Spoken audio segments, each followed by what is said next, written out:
Pronto. Pessoal, boa noite. Boa noite.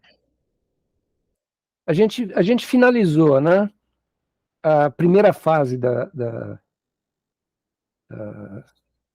filosofia antiga, né? A gente já viu os pré-socráticos, que é uma primeira grupo de autores.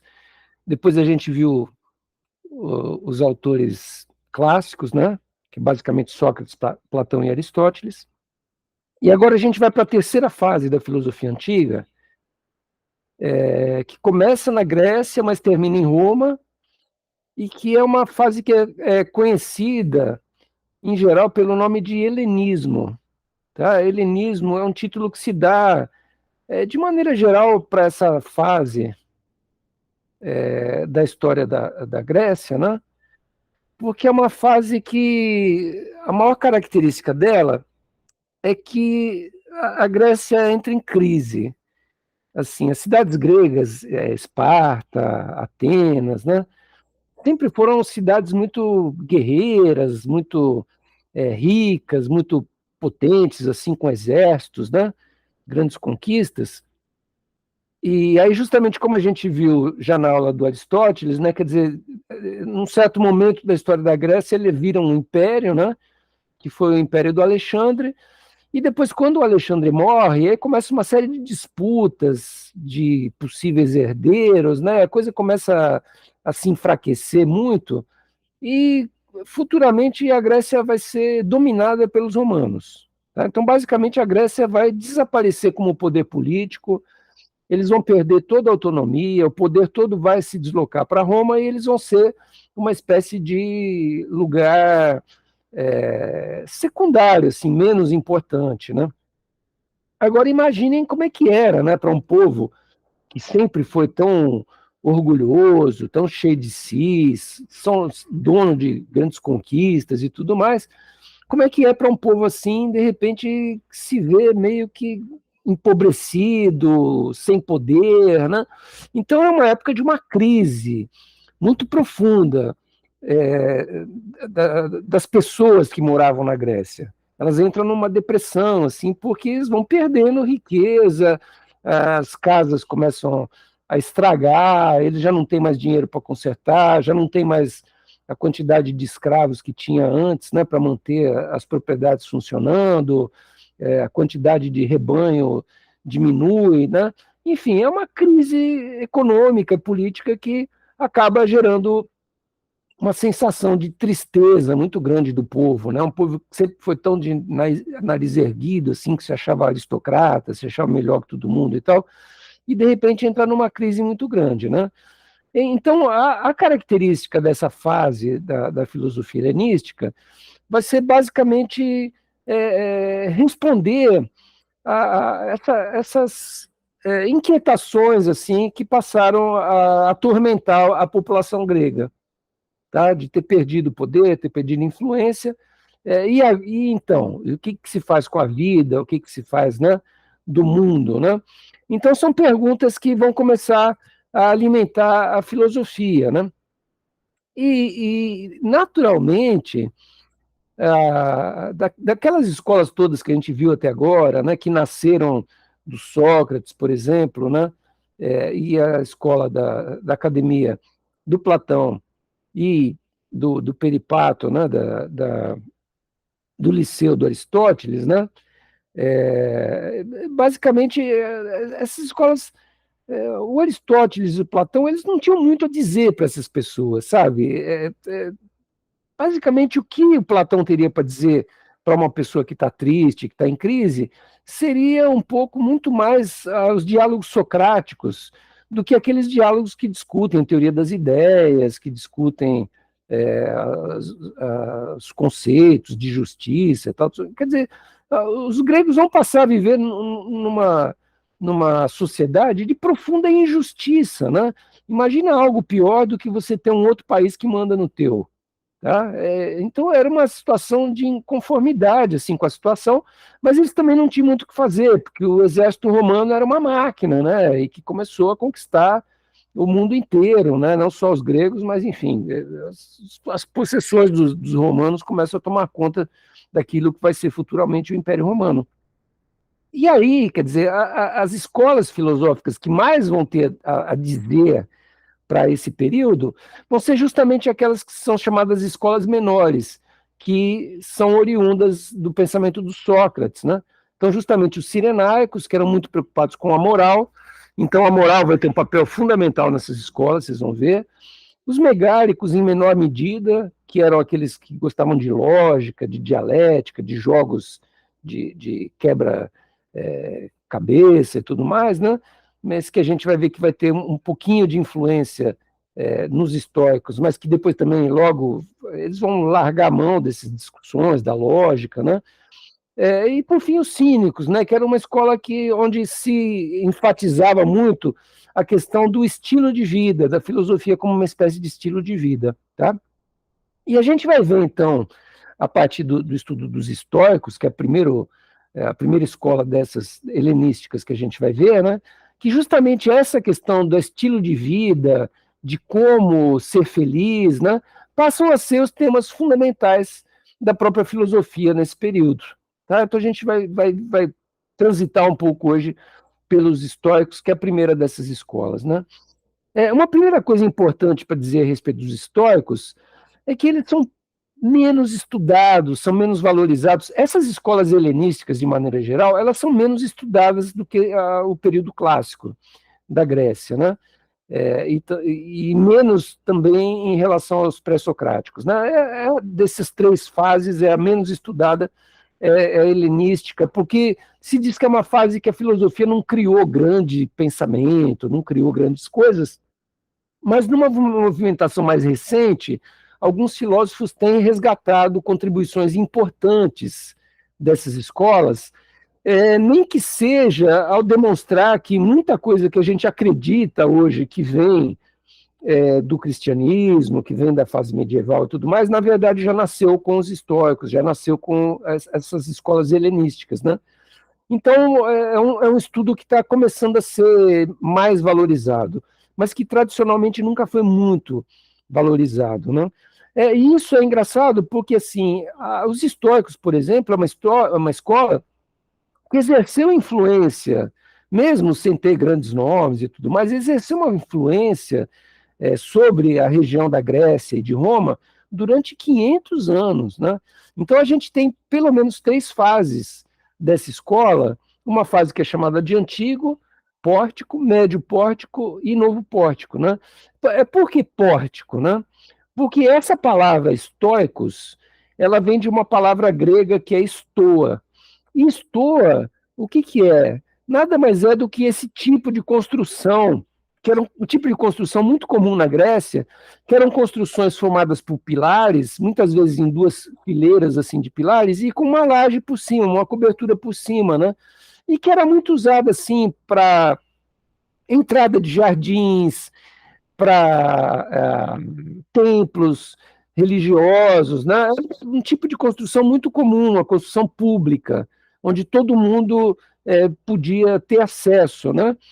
E o que aconteceu com essa escola dos estoicos, que justamente o nome delas vai vir desse tipo de pórtico, de portão, dessa construção grega, né? Vai acontecer o seguinte, esse Zenão de Cício, que é o primeiro estoico importante, ele não era ateniense. Então, quando ele resolve fundar uma escola, o que acontece? Ele não pode comprar um prédio em Atenas, porque a legislação de Atenas era muito aristocrática, era muito aquela coisa do cidadão ateniense, de quem nasceu na cidade. Quem não nasceu na cidade não podia ter um prédio, né? Então ele não pôde comprar um prédio como fizeram, né, o liceu, a academia, né? E aí ele teve que dar aula dele, então, justamente nesses pórticos. Ele ia para esses lugares que eram lugares públicos e sentava lá e começava a reunir gente em torno dele e ele começava a pregoar as ideias dele, passar as ideias dele para frente. Né? Qual que era uma ideia fundamental que já desde o Zenão vai predominar por todas as fases assim do estoicismo? Né?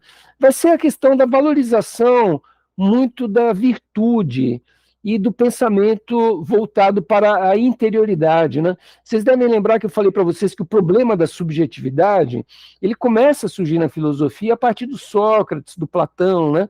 Esse momento agora vai ser um momento que a subjetividade vai ganhar maior importância, assim, que todo mundo vai se voltar sobre a influência justamente das escolas socráticas, né, para aquela pergunta, né, de o que eu devo, depois que eu descobri que eu não sei nada, o que eu devo colocar nesse lugar que eu descobri que é minha alma, né, que é meu espírito, aquilo que eu tenho interiormente em relação a mim, né?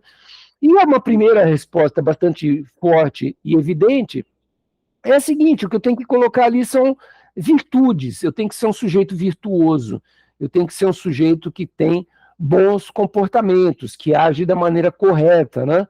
Eu tenho que aprender a ser alguém que age de maneira correta.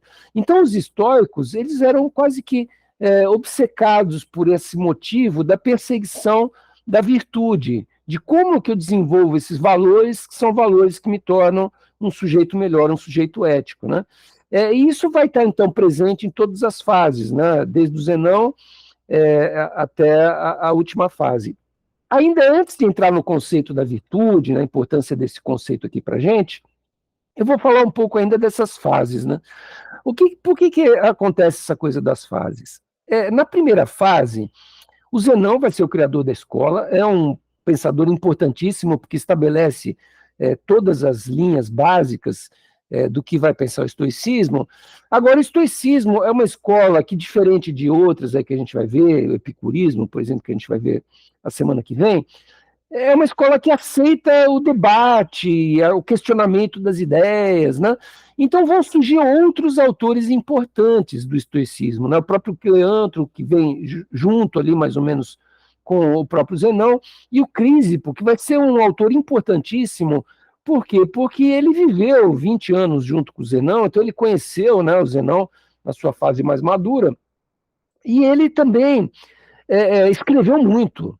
Diz que a obra do Crísipo soma 700 livros, né? É muita coisa. Então ele é um grande sistematizador do primeiro pensamento, do pensamento antigo, do pórtico, né? Que é a primeira fase do estoicismo.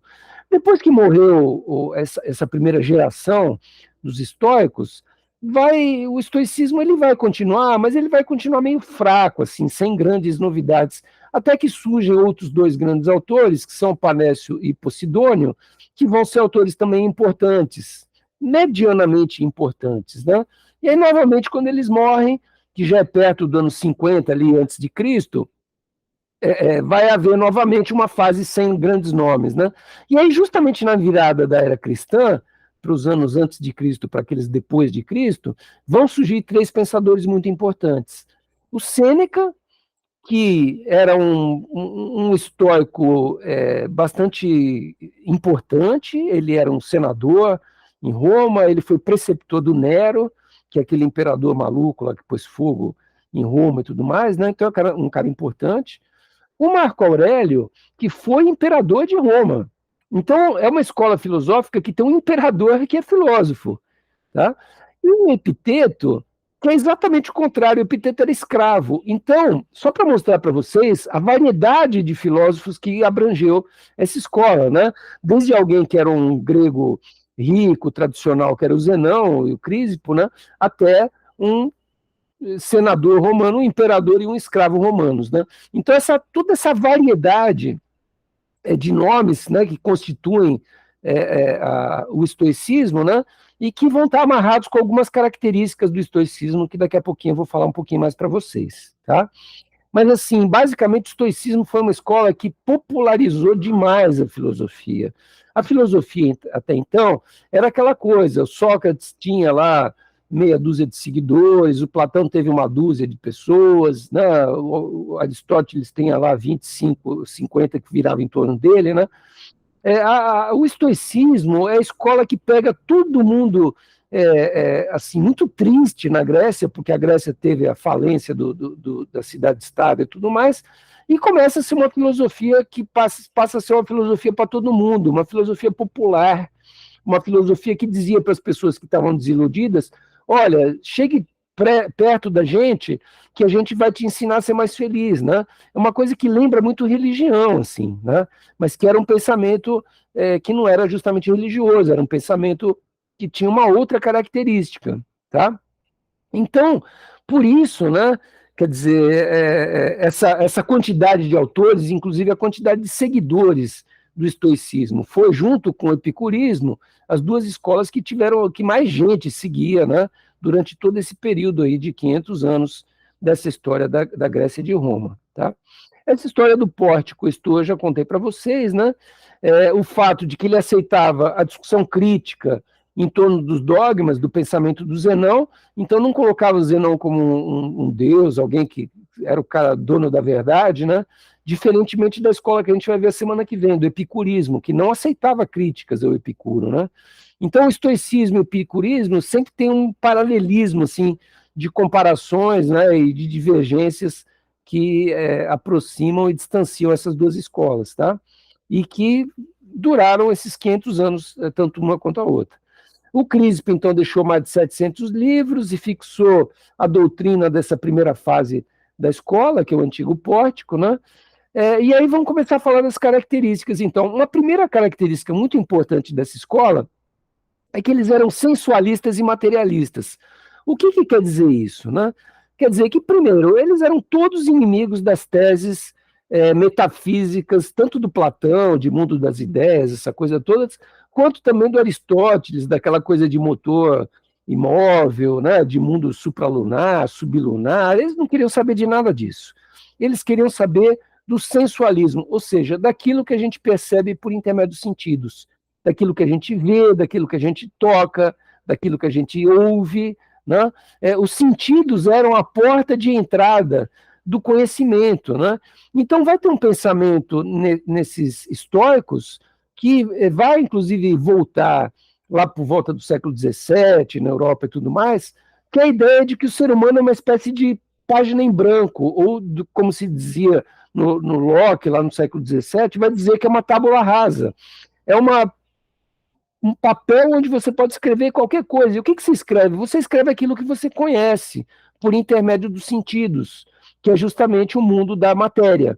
Então, eles eram extremamente materialistas, porque eles acreditavam que o mundo tinha uma constituição física material, que era uma coisa inegável, a matéria existia, as coisas existiam, a água, o ar, tanto é que os pré-socráticos ficavam lá quebrando a cabeça para saber como é que era feito e tal, mas eles não estavam preocupados com isso, eles falavam, não, a gente tem que saber qual que é a matéria que está por trás das coisas, a gente só tem que saber que existem coisas, que existe ar, água, fogo, terra, mas também tem cachorro, tem gato, tem vaca, né? As coisas existem e a gente é capaz de conhecer essas coisas, de conhecer a matéria, né? Por intermédio justamente dos sentidos. A gente é capaz de produzir conhecimento a partir das coisas, né? Do que a gente observa das coisas. As coisas, por sua vez, em si, para os estoicos, elas também eram dotadas de uma espécie de espírito, independente do que quer que fosse, né? Por que a gente tem que achar que só o ser humano tem espírito, tem uma alma, e a gente não tem que achar que a pedra tem uma alma, que a água tem uma alma, né? Quer dizer, então, o pensamento dos estoicos era um pensamento que se denomina panteísta. O que quer dizer o panteísmo, né? É uma ideia de que existem deuses que estão em toda a matéria. Toda a matéria é permeada de deuses, né? Toda a matéria é divina. Então, essa matéria, ela pode se manifestar em termos de diversas divindades, mas a matéria em si, no fundo, ela é um Deus só. Existe um Deus único, do qual tudo que existe participa, né? Então eles têm essa perspectiva monoteísta, de que existe um Deus único, apesar deles não negarem os outros deuses. Existe um Deus também que é o Sol, que é a Lua, né? Eles não negavam os deuses da mitologia grega, mas eles diziam que existe um Deus que é maior do que todos esses, que é um Deus único, e que esse Deus é a própria matéria. Então, tudo que a gente vê é permeado por esse Deus. Inclusive, os outros deuses também são manifestações desse Deus único, né? Então, existe um Deus superior a todo mundo, que é o Deus que dá base para a existência de toda a matéria, né? E traz em si tanto o princípio da vida quanto o princípio da racionalidade, né? Então é um pensamento, né, que a gente diz panteísta, por quê? Porque pan é tudo, e teísta vem de teísmo, de Deus, né? Então é um pensamento que acha que Deus está em tudo, está inclusive na matéria.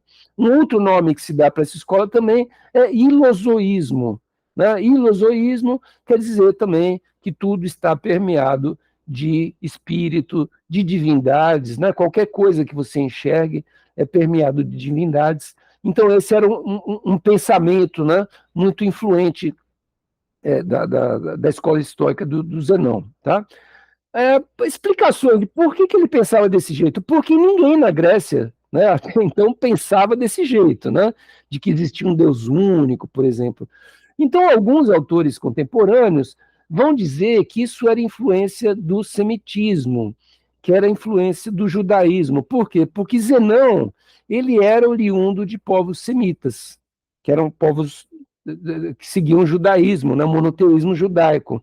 E por isso, né, alguns analistas acham que essa visão de Deus único e tudo mais já é uma influência direta desse histórico do Zenão, que não existe nada parecido com isso no pensamento grego. Tá? Esse Deus único, então, já falei um pouco para vocês. Outro pensamento que também indica essa influência é a ideia de providência, ou seja, de que esse Deus tomava conta dos assuntos terrenos e fazia bem, né, para os homens, né? Ou às vezes também fazia mal, no caso do Velho Testamento, né? Quer dizer, mas enfim, era um Deus que agia no mundo e que fazia povos ganharem guerras, outros povos perderem, né? Que ele atuava diretamente, né, para a condução dos fatos, né? Os gregos também tinham, né, no politeísmo, tinham um pouco essa ideia de que os deuses se metiam nas coisas humanas, mas era uma coisa muito mais pulverizada, assim. Então existiam guerras, como a própria Guerra de Troia, em que Zeus estava mais do lado dos troianos do que dos gregos, né? Então existia outros gregos, como Atena, por exemplo, que estava mais a favor dos gregos do que dos troianos. Então tinha deuses a favor, deuses contra, tudo vivia numa confusão danada. Essa ideia de ter uma providência única, que faz um caminho para que as coisas deem certo e tudo mais, é alguma coisa que surge no estoicismo e que não tem nada parecido com isso, né, na filosofia grega até então. Então esse Polentz, né, que é um autor que estuda o estoicismo de maneira contemporânea, ele acha que essa influência semita, né, judaica, exerceu, né, um peso no direcionamento do pensamento estoico. Tá? Outro pensamento que também é levantado pelos estoicos é uma teoria do eterno retorno, onde eles, num certo sentido, aproveitam um pouco a ideia do Tales, né, do Heráclito, de que existe um fogo primordial, e eles dizem que esse fogo, vira e mexe, ele incendeia o planeta inteiro e tudo volta a ser cinzas, volta a ser nada e depois se reconstitui. E quando se reconstitui, a história que acontece é exatamente a história que já aconteceu. Então, o mundo que existe hoje, ele vai retornar sempre do mesmo jeito que ele já é. Né? Então, até o final dos tempos, a gente vai viver sempre as mesmas coisas que a gente vive nesse mundo que a gente está aqui agora. Né? E que o homem, como ele é corpo, mas ele também é fogo, porque ele é alma, né? Que ele tem a razão, quer dizer, ele tem um papel de finalidade do mundo, então o mundo é todo meio que voltado para que o homem se dê bem, né? Essa ideia um pouco de providência divina, de que o mundo foi criado para que o homem desse nome para as coisas e para que as coisas se colocassem a serviço do projeto de Deus, que é o próprio homem, né? Então, coisas que lembram muito, efetivamente, o Antigo Testamento, né, o Gênesis e tal, e que são coisas que vão fazer parte desse pensamento dos estoicos. Aprofundando um pouco mais as características, né, desse pensamento, eles eram radicalmente anti-metafísicos, eles condenavam a metafísica platônica, né, e colocavam no lugar da metafísica platônica uma explicação do mundo, justamente que era o materialismo ilozoísta, ou seja, de que só existe matéria no mundo e que a matéria é dotada de vida, é dotada de alma, é dotada de divindades, né? E, nesse sentido, o que são ideias, então, para eles? Né? Ao contrário do que dizia Platão, para eles as ideias são pura e simplesmente aquilo que passa na cabeça da gente. Então é alguma coisa de ordem interna, subjetiva. Eu penso sobre a pedra, eu penso sobre o cachorro, né? São pensamentos do interior da mente humana, que são pensamentos racionais, então tem uma ordem de divindade, mas são pura e simplesmente ideias, quer dizer, são coisas passageiras e que daqui a pouco eu não estou mais pensando no cachorro e estou pensando na galinha, e meu pensamento mudou, e não é por isso que nada no mundo vai se transformar, tá? Então isso implica, num certo sentido, um panteísmo, que eu já expliquei para vocês, essa ideia de que Deus é tudo, que Deus é a matéria, que Deus é a natureza, e que por esse motivo essa escola estoica vai ser radicalmente classificada de pagã, assim, né? de blasfema, né? Pelo cristianismo, né? O cristianismo não vai aceitar de maneira nenhuma a ideia de que na pedra tem Deus, né? Então, o Deus do cristianismo é um Deus completamente separado do mundo da matéria, né? E o Deus do panteísmo é um Deus que está mergulhado dentro da matéria. Tá? Ele é quase que aquela coisa que a gente viu do Aristóteles de matéria e forma. Né? Quer dizer, Deus, na verdade, seria a própria forma da matéria. Né? É alguma coisa que está na alma da matéria. Né? Então, essa visão vai ser vista como herética, principalmente na Idade Média, no catolicismo. E aí uma outra linha de pensamento importante, né, tirando um pouco essa cosmologia, essa coisa mais geral dessa teoria, é a ideia de que a felicidade não está ligada a prazer, que a felicidade ela se encontra por uma maneira de viver, uma arte de viver, que deve ser aprendida. Então, que deve existir uma escola que ensine a arte de viver. E essa escola vai ser exatamente o estoicismo, né? Que prega uma filosofia que é uma forma de viver, que é a forma de obter felicidade. Mas que essa felicidade é uma felicidade do gênero da alma, do conhecimento, do saber, do autocontrole, da virtude, dos bons comportamentos, né? E que não tem nada a ver com prazer, né? No sentido mais carnal da coisa, né? Então isso antecipa um pouco também a perspectiva do catolicismo de que carne é uma coisa mais pecaminosa e que a alma é alguma coisa efetivamente mais elevada, né?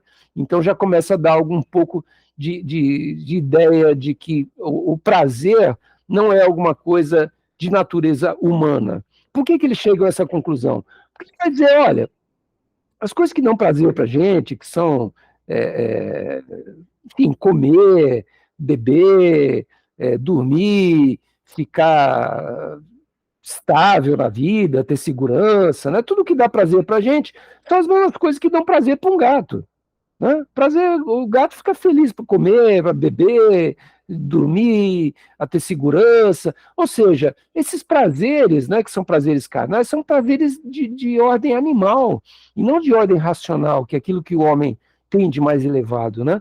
Então, a maneira, efetivamente, do homem obter felicidade não é por intermédio do prazer, que é carnal, e sim pelo desenvolvimento da alma, do pensamento, da lógica. Né? Então, quais são as três bases, né, da estrutura, desse método, dessa escola que ensina a gente a arte de viver? São três disciplinas que essa escola vai desenvolver. A primeira é a lógica, que a gente já viu, que foi criada pelo Parmênides e desenvolvida muito pelo Aristóteles, né? Mas que também existia na forma da dialética dos megáricos, né? Que estava na forma da dialética do discurso, né? E essa lógica discursiva, né? Quer dizer, ela é um pouco a ideia da metáfora que os estoicos faziam de que essa arte de bem viver era essa escola e que essa escola era uma espécie de território, no qual a lógica era um muro que cercava esse território, como se fosse uma fazenda cercada, né? E a lógica tem que ser justamente essa cerca que delimita aquilo que vai estar no interior daquilo que tem que ser desenvolvido, que é a própria alma, né? Então a lógica tem que defender a alma, né? A física é a parte carnal, digamos assim, existente, que está do lado de dentro do muro. né? Que é um muro que cerca um território, e dentro desse território tem as árvores, né? Que são justamente a física. Então, essa cosmologia, essa coisa do panteísmo, que já falei para vocês, do ilusoísmo e tal, que é a física estoica, né? E, por fim, essas árvores que estão nesse território cercado, elas dão frutos. E efetivamente é o que há de mais importante dentro desse esquema todo, né? E esses frutos são o quê? São o resultado de todo esse conjunto, que é o desenvolvimento da alma, que se dá por intermédio da ética. Então, as três disciplinas são lógica, física e ética, e as três estão direcionadas no sentido de que a ética seja o ponto alto do desenvolvimento desse saber, né, que essa filosofia apresenta para a gente. E aí eu vou falar um pouquinho, né, inicialmente da lógica para vocês, depois da física, depois da ética, tá? Bom, em relação à lógica, o que a gente poderia dizer, né? Os estoicos, eles criaram uma lógica, mas eles eram extremamente sensualistas, como eu já falei para vocês, eles eram muito voltados para os sentidos, aquilo que a gente percebe no mundo, né? E aí, o que acontece? Eles criaram uma espécie de lógica dos sentidos. E o que acontece quando a gente cria uma lógica baseada nos sentidos, né? Acaba acontecendo o que aconteceu com eles, ou seja, essa lógica, ela é uma lógica um pouco doida. Ela é uma lógica que justamente não é a lógica do Parmênides, de que o que é, o que não é, não é. E ela é uma lógica que, basicamente, ela vai ter que lidar com o problema de que as coisas se transformam, porque os sentidos percebem que as coisas se transformam. Então é uma lógica que não vai ser uma lógica da estabilidade, muito pelo contrário, vai ser uma lógica da instabilidade, das transformações, do devir. Só que as transformações do devir, eles só ocorrem quando você tem, numa mesma coisa, um ser e um não ser. Por quê? Porque quando alguma coisa se transforma, ela passa a ser alguma coisa que ela não era. Tá? Então, por exemplo, eu faço 40 anos de idade. O que aconteceu quando eu fiz 40 anos de idade? Eu deixei de ser o Marco que tinha 39 anos e passei a ser um Marco com 40. Então, antes de fazer o aniversário, o que eu era? Qual que era o meu ser? O meu ser era o Marco de 39. O Marco de 40 era um não ser. Por quê? Porque eu não tinha 40 ainda. Tá? Então, eu tinha um ser, e quando eu faço aniversário, o que acontece? Passa a existir um ser, que é o Marco de 40, e o Marco de 39 já não existe mais. Então, percebam que coisa maluca. O que era deixa de ser, e o que não era passa a ser. Aonde que isso acontece? Né? Isso acontece justamente no acontecimento. Mas os estoicos vão dizer o seguinte: o que é o acontecimento? A conclusão deles é a seguinte: como eles são sensualistas, eles vão dizer o acontecimento é algo que não existe. Tá? Por quê? Porque eu não vejo o aniversário. Tá? Eu não vejo a transformação. Eu não vejo a ação. Eu vejo os corpos que se transformam. Então eu vejo o corpo do Marco com 39 e depois eu vejo o corpo do Marco com 40. Isso é o que eu vejo, isso é o que existe. O aniversário em si, que é a passagem dos 39 para 40, isso não existe. Eu abstraio como um pensamento do fato de que o Marco tinha 39 anos e agora tem 40, eu abstraio o fato de que se passou um acontecimento que chama aniversário. Mas o acontecimento em si, ele não existe. Tá? Então, a lógica dos estoicos, ela vai ser uma lógica totalmente diferente da lógica do Aristóteles, que era uma lógica toda de que o que é, o que não é, não é. A lógica dos estoicos é o seguinte: o que é, e passa a ser outra coisa diferente do que ele era. Tá? E isso, né, quer dizer, vai criar uma espécie de lógica extremamente paradoxal, que durante séculos e séculos e séculos ninguém vai dar muita atenção para isso, mas que na filosofia contemporânea vai começar a se voltar a ter uma certa atenção. Então, esse Gilles Deleuze, né, que faz essa frase aí que eu coloquei para vocês no slide, né, os estoicos foram iniciadores de uma nova imagem do filósofo, em ruptura com os pré-socráticos, com o socratismo e com o platonismo, ou seja, eles rompem com todo mundo.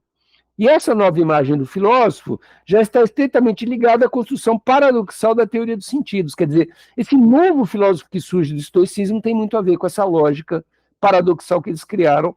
É isso que diz o Gilles Deleuze, que é um filósofo contemporâneo. Tá?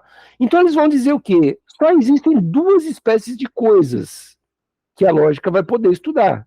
Os corpos, todos em ação uns para com os outros, cuja unidade das causas entre si se chama destino. Tá? Então, existe os corpos num mundo, num planeta, que são regidos pelos acontecimentos determinados pelo destino, na extensão do presente cósmico. Tá? E essas coisas, né, esses corpos, são justamente os corporais, são as coisas que eles dizem que existem.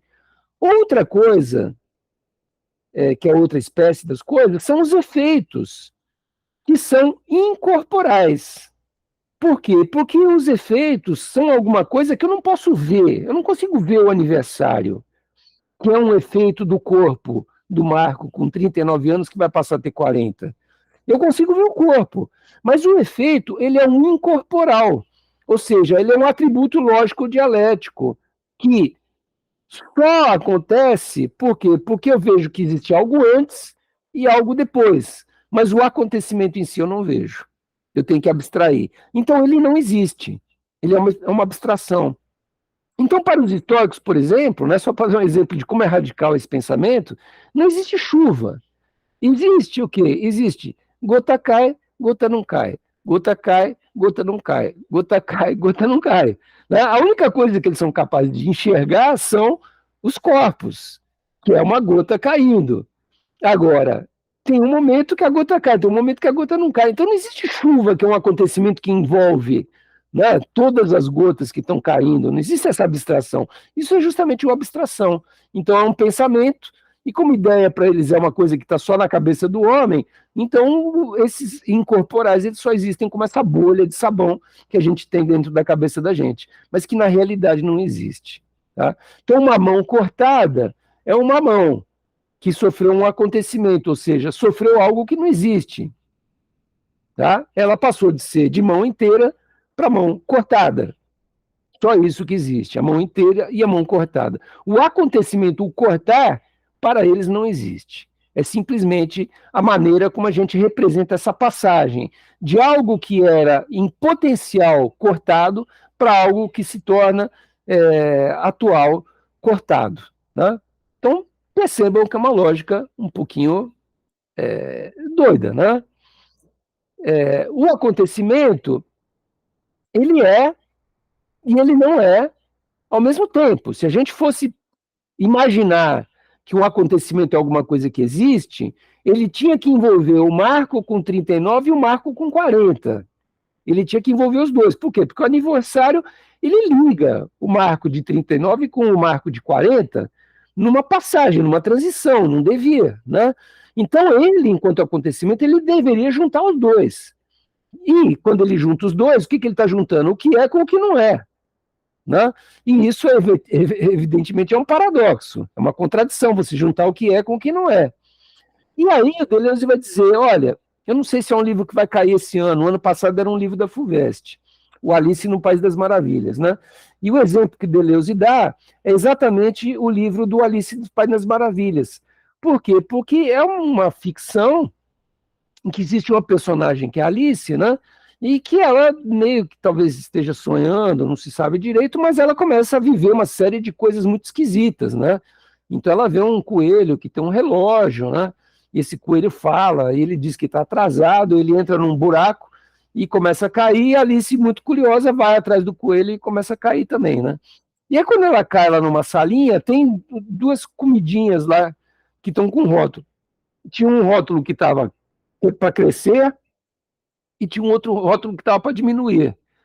E aí ela vê uma portinha para sair daquela sala, só que a porta é muito pequena.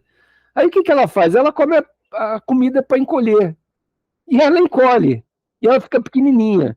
Mas aí ela não alcança a chave que está lá em cima da mesa para abrir a porta, né? Aí ela precisa crescer. O que ela faz? Ela come a comidinha que faz crescer, aí ela cresce. Então a Alice cresce, encolhe, né? Quer dizer, é um romance todo maravilhoso, assim, fantasioso, em que a tese do Deleuze, que é esse filósofo, é a seguinte: é que o livro inteiro ele é feito com base em acontecimentos. Então ele está sempre trabalhando com esse paradoxo de que quando alguma coisa acontece, ao mesmo tempo ela se torna o que ela não era e deixa de ser o que ela era, né? Esse paradoxo, então, vai constituir toda uma lógica, né? Que é uma lógica que o Deleuze, então, ele vai desenvolver profundamente essa lógica, em torno de 22 ou 20 e poucos paradoxos, né?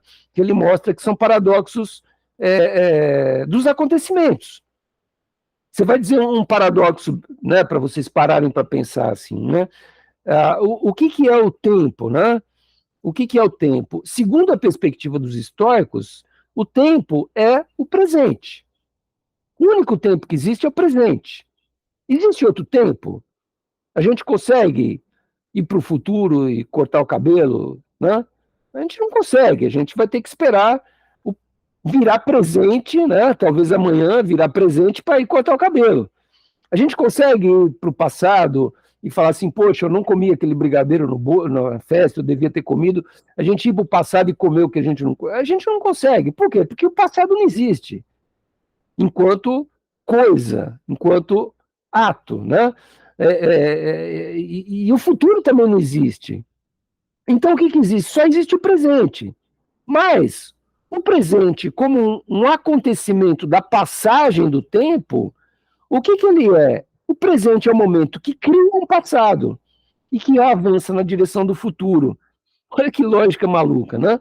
Então, o tempo, ele é uma coisa paradoxal. Ele só existe como passado e futuro por quê? Porque a gente tem memória. Então, a gente lembra que a gente estava na festa e não comeu o brigadeiro. E a gente projeta, por intermédio da memória, ao projeto de que amanhã eu vou no barbeiro e vou cortar o cabelo. Tá? Então, tudo que é passado e futuro é simplesmente pensamento. Agora, como pensamento para os históricos é alguma coisa que não existe, quer dizer, passado e futuro também não existem. A única coisa que existe é o presente. Né? Então, todo esse tipo de paradoxo que acaba resultando dessa lógica um pouco maluca, né? E aí os históricos justamente são inspirados nos megálicos nesse aspecto, né? Eles adoram essa coisa de paradoxos, são inventores de inúmeros paradoxos, né?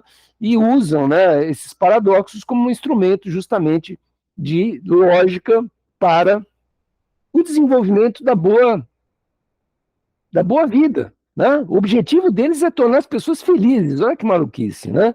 Mas isso não é por intermédio de prazeres como comer, beber, fazer coisas gostosas, né? Não, é por intermédio desses exercícios de pensamento, né? De ficar pensando, então, o que é o futuro, o que é o passado, esses jogos lógicos, né? Que eles vão criando e que eles vão falar, olha, a maneira que a gente sabe ensinar vocês a serem felizes é vocês aprenderem esses jogos e ficarem se divertindo com isso. Né? Por quê? Porque a hora que você investe nesse desenvolvimento, você está desenvolvendo teu pensamento lógico, racional, você tá, uma série de acuidades, de habilidades que você está desenvolvendo que outras pessoas que não pensam na lógica não vão ter. Tá? Então, isso é muito importante. Essa lógica, naturalmente, ela desemboca numa física, né? Que é aquilo que eu falei para vocês. A lógica ela vai dar subsídio para uma física que é o jardim dentro desse terreno aí que a lógica cercou, né? E os dois conceitos fundamentais delas vão ser justamente a substância e a qualidade.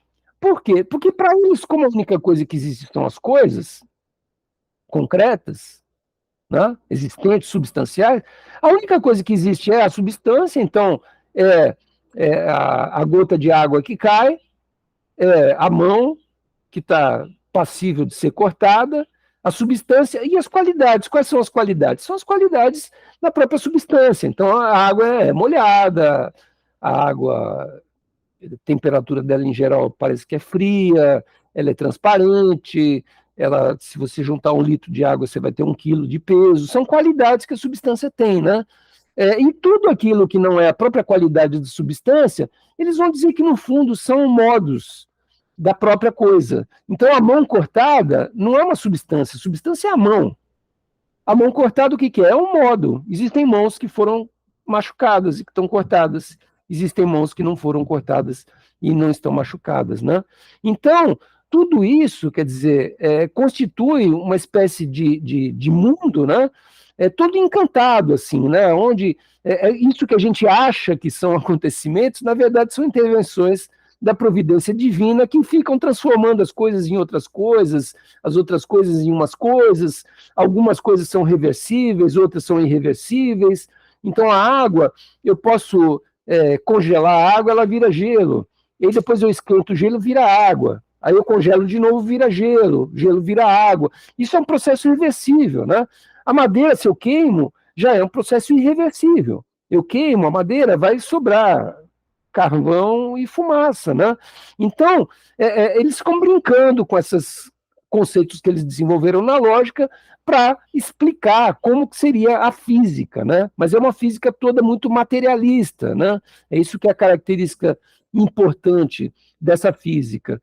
E como eu já tinha dito para vocês, quer dizer, o homem está no centro dessa física. Por quê? Porque o homem é o único ser que participa tanto dessa parte mais material da física, quanto também da espiritual, que é aquela que a gente não vê, que teoricamente não existe, mas que são os deuses que representam para eles, né? E por que a gente participa? Justamente porque a gente tem uma parte no corpo da gente que não é matéria. E o que é essa parte? Né? Essa parte é a alma.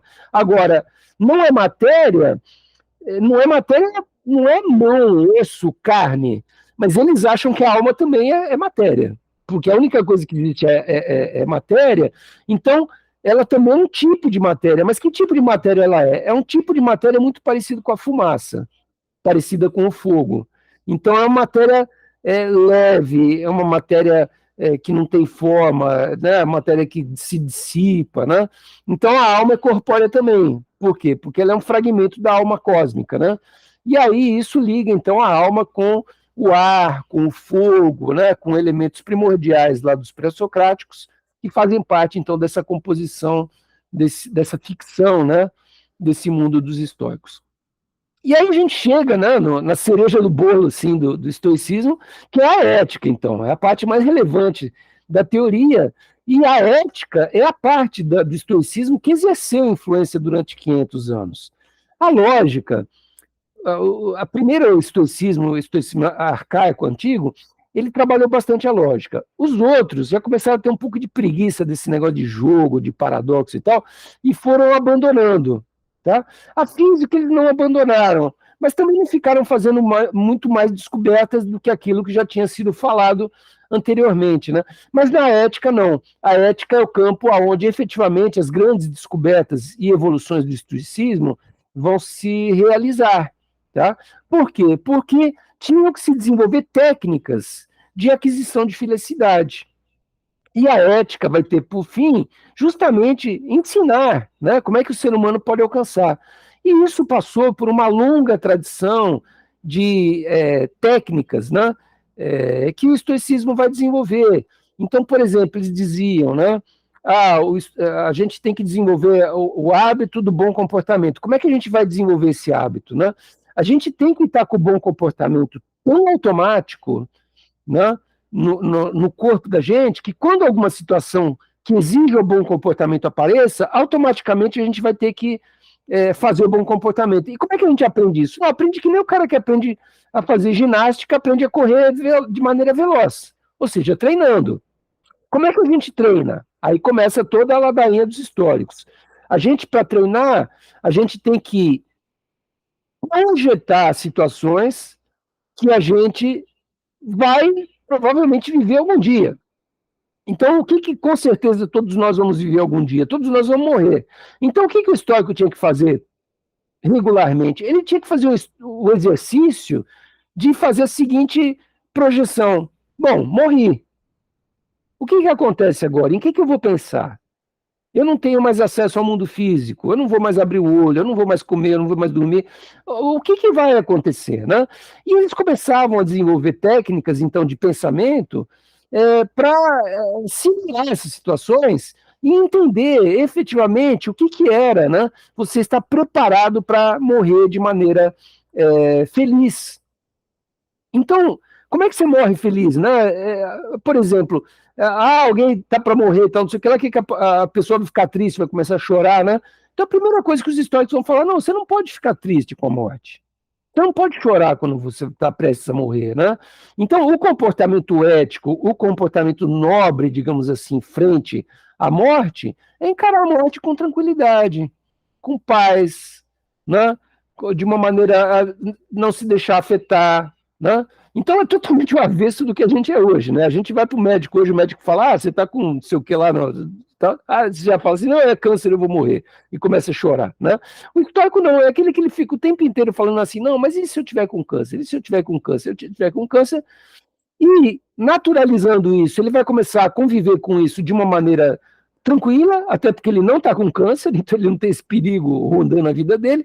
E quando ele vai se exercitando o tempo inteiro em ser forte frente a adversidades como a doença, o câncer e tudo mais, se porventura ele pegar um câncer, ele vai saber lidar com isso melhor do que a gente. Então eram escolas de embrutecimento, enrijecimento da conduta moral muito forte, né?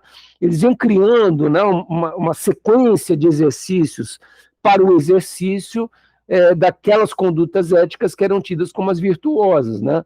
A coragem, você ser comedido, você ser prudente, né? Tudo aquilo que era tido como habilidades do ponto de vista ético e moral eram extremamente enrijecidas. Então é uma escola muito moralista. É uma escola que vai desenvolver, né, a perspectiva de que a gente realmente tem que se submeter aos ordenamentos da conduta ética, né, para que a gente possa obter essa espécie de felicidade que os estoicos prometem, né, que é uma felicidade totalmente intelectual, uma felicidade intelectual. Né? E aí você poderia dizer, então, poxa, mas é uma felicidade totalmente alienada, assim, mentirosa, né? E aí eu vou responder para vocês, é verdade, só que é o seguinte, num país que você foi dominado pelo inimigo e você passou a ser um subalterno que não tem direito nenhum, que é pobre, que não tem mais o que comer, que não tem mais nada, né? Você buscar felicidade nesse mundo da fantasia, da interioridade da alma, é uma solução. E era exatamente por isso que os gregos estavam passando. Então, o estoicismo, ele é uma escola de total alienação, as pessoas vão ficando alienadas do mundo concreto, real, físico, vão simulando situações totalmente idealizadas na cabeça deles e vai vivendo naqueles balões de ideias fantasiosas para fortalecer a sua alma, mas, num outro sentido, ele também é uma estratégia para você conviver com situações muito difíceis. Tanto é que é por isso que eu falei para vocês logo no começo, né? Quer dizer, houve um escravo que foi um filósofo estoico. Por quê? Porque era um tipo de pensamento, você ser estoico, muito bom para quem era escravo. Imagina, quem era escravo não tinha direito a nada. Fazia as coisas certas. Se o seu senhor lá ficasse descontente, vinha com a chibata nas tuas costas e te batia. Aí você falava, pô, mas eu fiz a coisa certa. Aí o senhor batia em você de novo. Por quê? Porque você era submetido à injustiça. Quando você é muito oprimido, quando você é muito submetido à injustiça, uma boa estratégia da felicidade é justamente fugir do mundo real. Né? Então o estoicismo é uma espécie de fuga para o mundo aonde existe liberdade, até mesmo para um escravo. Porque dentro da minha cabeça, dentro dos meus exercícios de pensamento, de exercício de fortalecimento da minha ética, né, da minha moralidade, não tem ninguém que consiga penetrar. Ninguém consegue entrar dentro da minha cabeça e vai dizer assim, você vai ser infeliz no seu pensamento. Se eu tiver um grau de autocontrole tão rigoroso que eu possa estar sendo chicoteado e possa estar pensando na coisa, na ilha mais prazerosa do mundo, toda colorida e toda maravilhosa, ninguém vai roubar de mim essa felicidade, porque essa felicidade está dentro de mim, o que está dentro de mim ninguém rouba. Podem roubar minha pele, podem roubar meu couro, meu sangue, podem roubar tudo que está lá de fora. Agora, da minha alma, ninguém nunca vai roubar nada, né? Então, percebam, né, o grau de de idealismo, né? No fundo, que tem esse tipo de pensamento estoico, né? Quer dizer, é um pensamento que é totalmente voltado, né, para a construção de um ser humano interior, de uma alma interior tão rígida, assim, tão perfeita no sentido do comportamento ético, da bondade, né, de como deveria ser eu fazer sempre a coisa correta, né, que você vira uma espécie de precursor do próprio monge do cristianismo, assim, né? Você vira uma alma santa, assim. Agora, por outro lado, tudo isso só se dá no âmbito da sua imaginação, da sua cabeça, né? Eu não sei se vocês assistiram um filme muito interessante, né? Então, só para concluir, né, quer dizer, isso é uma resposta a um momento histórico, né? Os históricos podiam proteger os homens dos males da época em que esses gregos viviam submetidos aos romanos, muitas vezes como escravos, realmente, vendo suas filhas sendo estupradas, vendo seus filhos sendo chicotados, e toda a ordem de desmando que existem num país que é um país que foi ocupado por um país estrangeiro e que está sofrendo todo tipo de violência. Você vê a faixa de Gaza agora em relação a Israel, né? Israel invade lá e mata todo mundo. Encontraram 300 corpos embaixo do hospital. Imagina que barbárie, né? Agora, como é que você vai ser feliz na faixa de Gaza, né? Você tem que ser um estoico. Você tem que ser alguém que foge para a interioridade da sua alma e cria uma espécie de ilha da fantasia lá dentro para se proteger e para conseguir ser feliz, por mais que a ruína esteja toda despencando o seu mundo ao seu redor. Né? Então, eu ia comentar para vocês, para finalizar, um filme que eu acho muito interessante, que chama A Vida é Bela. Não sei se algum de vocês assistiu, mas é um filme muito interessante. E esse filme, o que acontece, né? Ele é um filme que se passa num campo de concentração nazista, onde um judeu ele é preso junto com seu filho, que é uma criança de 6, 7 anos de idade. E eles são mandados para um campo de concentração, onde as pessoas estão sendo mortas, assassinadas injustamente em câmaras de gás e tudo mais. Imagine a barra pesada de você ser mandado com seu filho para dentro de um campo de concentração. E o que é triste, mas é interessante, Tatiane, porque ele mostra, né, como que o pai, ele ama tanto aquele filho, que ele vai criar uma mentira imensa para proteger o filho daquela violência, do impacto que teria para uma criança perceber que as pessoas em volta delas estão sendo assassinadas, estão acontecendo coisas horríveis e tudo mais, né? Então a força desse filme é justamente essa, quer dizer, é mostrar que você é capaz de construir uma espécie de mundo fantasioso para se proteger de um mundo terrível ou de uma situação terrível pela qual você está passando, né? E ele faz exatamente isso. Ele fala para o filho que eles estão jogando um RPG, né, Tatiana? Você, pelo jeito, assistiu também. Que eles estão jogando uma espécie de RPG e que aqueles soldados nazistas e tal estão brincando com eles. Estão brincando de guerra. Aquilo é uma brincadeira. Então, aquelas armas são todas de mentira. Quando as pessoas morrem, elas estão fingindo que morrem. Na verdade, não é morte de verdade. Ele vai criando uma fantasia, né?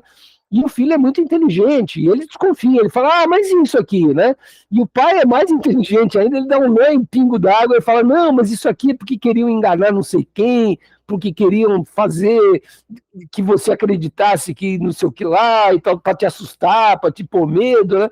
E ele vai criando uma fantasia maravilhosa, assim, com base na qual ele consegue proteger o filho, né? E esse filme, quer dizer, eu acho que ele é um dos retratos mais característicos, assim, fiéis da maneira como eu tentaria explicar para vocês o estoicismo. Não, o estoicismo é isso, é uma escola que investe, né, na lógica, na física e na ética, né, como instrumentos de obtenção da felicidade, e a obtenção da felicidade para esses gregos que são dominados por romanos e que estão apoiando e estão, né, sendo estuprados de toda maneira possível e imaginária, efetivamente é fugir para um âmbito espiritual e divino, que realmente apele de alguma maneira a uma religião como o próprio judaísmo, né, para colocar um Deus ali da providência que prometa para eles futuramente que as coisas vão melhorar, que vão mudar, tá? Então, basicamente, estoicismo, o que eu teria para falar para vocês de estoicismo seria isso, né? E eu vou interromper aqui agora a gravação, espero que tenha